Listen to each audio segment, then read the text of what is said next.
Satanás o el diablo es uno de los personajes más conocidos de las tradiciones occidentales del judaísmo, el cristianismo y el islam. Sorprendentemente, esta entidad llegó tarde al mundo antiguo. Satán, como un ser totalmente maligno, no se encuentra en ninguna parte de la Biblia hebrea o Antiguo Testamento para los cristianos. El término evolucionó durante el apogeo del Imperio Persa y después fue adoptado por los judíos que vivían bajo el dominio persa en ese momento. El libro de Job del 600 a.C. es el texto más antiguo que aborda el problema de la teodicea, que es un término moderno para el problema de si Dios es bueno, porque permite que exista el mal y el sufrimiento. El libro comienza con los ángeles presentándose ante Dios. Entre ellos se encuentra el ángel Satán, el adversario, cuya función era viajar por el mundo colocando obstáculos frente a los humanos, obligándolos a tomar una decisión, buena o mala. En este papel, podemos decir que actúa como el fiscal de Dios. Al presentarse ante Dios, mencionó al siervo de Dios, Job, que había prosperado. Pero, por supuesto, dice que es porque Dios le concedió tanto favor a Job. La apuesta está en marcha. Dios le dice a Satán que destruya toda la prosperidad de Job, todo menos su vida. Dios está seguro de que Job no se apartará de él. Los hijos de Job mueren, sus cosechas y rebaños son destruidos y sufre enfermedades horribles. Todos los amigos de Job vienen a consolarlo y convencerlo de que debe haber pecado porque Dios es un Dios de justicia. En todo momento, Job insiste en que nunca pecó, Dios lo ha castigado injustamente. Frustrado, Job le pide a Dios una explicación y una voz procedente del torbellino le advierte, ¿dónde estabas cuando puse los cimientos de la tierra? En otras palabras, ¿cómo te atreves, un simple mortal, a cuestionarme? Job se humilla y concede las prerrogativas y el poder de Dios. Satán aparece raramente en las escrituras judías. En las pocas referencias a Satán, se opone a los humanos, no a Dios. En el Edén, la serpiente cumple esta función, ofreciendo una opción a Adán y Eva. En la mayoría de los libros de los profetas, el mal es culpa del pecado humano de la idolatría. Cuando Jerusalén fue conquistada y destruida por el imperio neobabilónico en el 587 a.C., algunos judíos fueron llevados cautivos a Babilonia. Luego, Ciro el Grande conquistó a los babilonios en 550 a.C. y estableció el imperio persa. El culto estatal de Persia fue el zoroastrismo, fundado por el profeta Zoroastro. El mal era visto como el polo opuesto del bien. Un ser puro y bueno, Ahura Mazda, Señor sabio, era la fuente de todo, y en el polo opuesto estaba el Diyar Yuya, el caos. Diyar Yuya se personificó como Angra Mainyu, falso, engaño, también conocido como Ahrimen. Los cielos, la tierra y todos los humanos caen dentro de este rango polar. Tiempo después Ciro permitió que los judíos regresaran a Jerusalén, aunque algunos se quedaron. Se llevaron muchos elementos de la antigua religión persa y fusionaron la personificación del caos con su visión temprana de Satán. Ahora solo era Satán o, en griego, diabolos, el diablo, y los judíos comenzaron a asignar todo el mal a Satán en vez de a Dios. En los escritos de la secta judía de los esenios que se estableció en Qumran en el 150 a.C., tenemos nuestra primera literatura que creó un método conocido como la personificación del mal.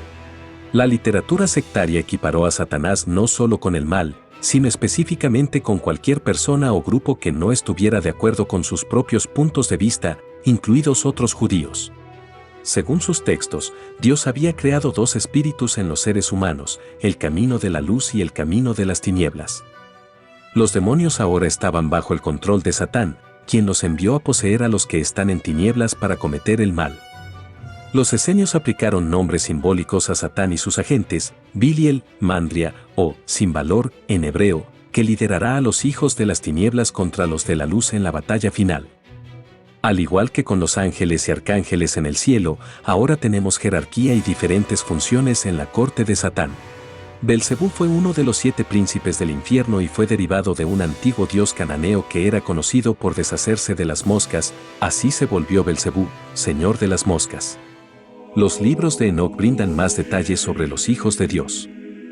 Fueron condenados por enseñar a los humanos la metalurgia y la magia, y fueron castigados con ser arrojados del cielo y encadenados al abismo, el concepto judío del Sheol, la tierra de los muertos, por la eternidad.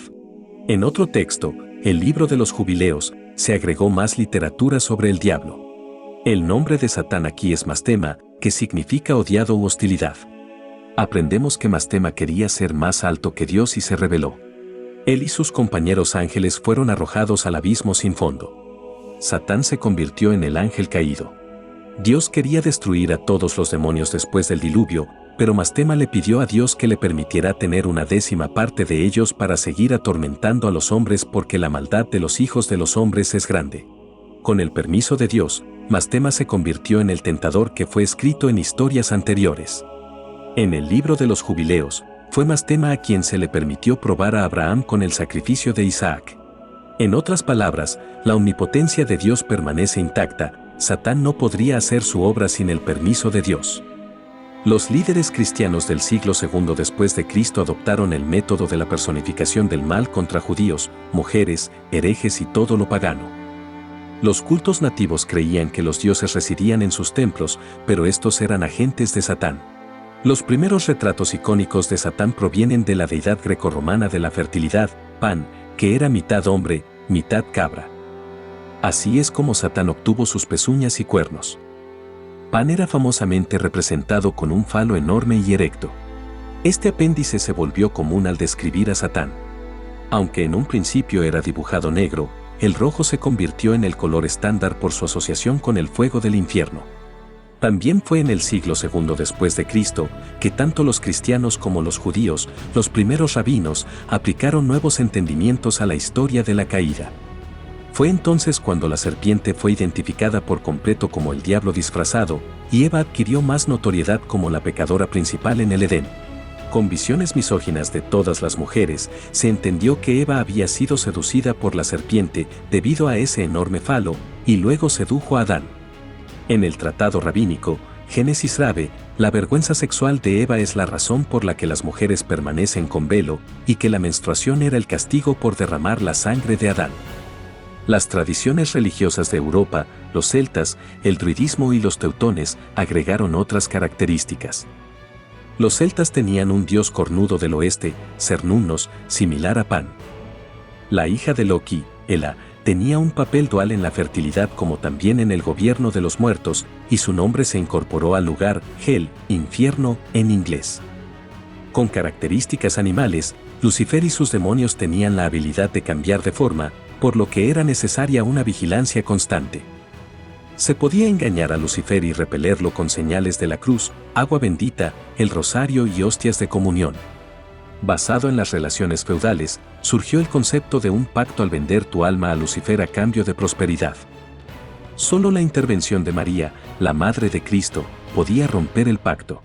Fue entonces cuando se desarrollaron los rituales de exorcismo que todavía se enseñan a ciertos sacerdotes católicos. En la Divina Comedia de Dante Alighieri, describió a Satán como un monstruo de 3 caras en la sección más baja del infierno, con gigantes alas de murciélago. Para Dante, el mayor pecado era la traición, y Satán consume a Bruto, Casio y, por supuesto, a Judas.